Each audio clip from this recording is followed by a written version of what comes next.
Asal kalian tahu, mengapa Soekarno membohongi Indonesia. Pada buku sejarah zaman kita sekolah, Indonesia itu dijajah selama 350 tahun oleh Belanda. Dan ternyata itu salah besar. Guru-guru SD kita berpatokan pada orasi Bung Karno pada tahun 1950 mengatakan, I am the son of a people or a nation which has suffered from colonialism for 3 centuries and a half.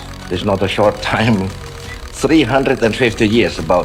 Leluhur bangsa Indonesia itu hebat-hebat dibandingkan negara pecundang seperti Belanda. Belanda itu adalah negara terjajah di Eropa. Masa kita dipecundangi negara pecundang? Padahal Indonesia hanya dijajah selama 35 tahun. Kaget kan? Mari kita hitung. Tonton video ini sampai habis biar nggak salah paham. Oke, kita hitung mulai kedatangan Cornelis de Houtman pada tahun 1956 di Banten. Cornelis de Houtman ini adalah orang Belanda pertama yang menginjakkan kaki di Nusantara dan dihabisi oleh Laksamana Malahayati di Aceh 5 tahun kemudian. Tentu saja ini tidak bisa disebut sebagai penjajahan karena Cornelis de Houtman dihabisi oleh leluhur kita. Kasus kedua, kedatangan VOC 1602. Kongsi dagang Belanda yang didirikan oleh anggota Freemason ini menduduki Nusantara hampir 2 abad. Tapi mereka hanya menaklukkan 3 tempat, Banten, Makassar, dan Kerajaan Mataram, Yogyakarta. Tentu saja ini tidak bisa disebut sebagai penjajahan. VOC memang orang Belanda, tapi bukan di bawah pemerintahan Belanda. Setelah VOC bangkrut pada 1799, dikirimkanlah Herman Daendels. Daendels adalah orang Belanda tulen, tapi dia itu mengabdi pada Perancis karena saat itu Belanda dijajah oleh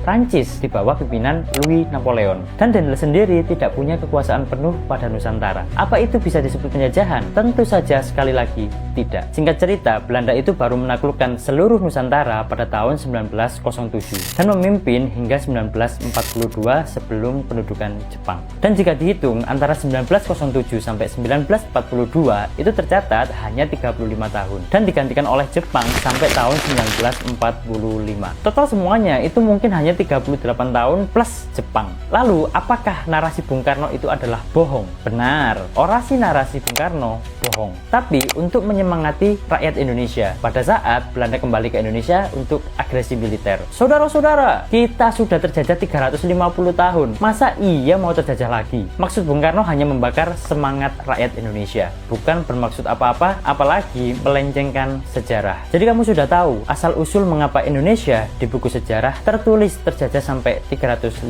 tahun.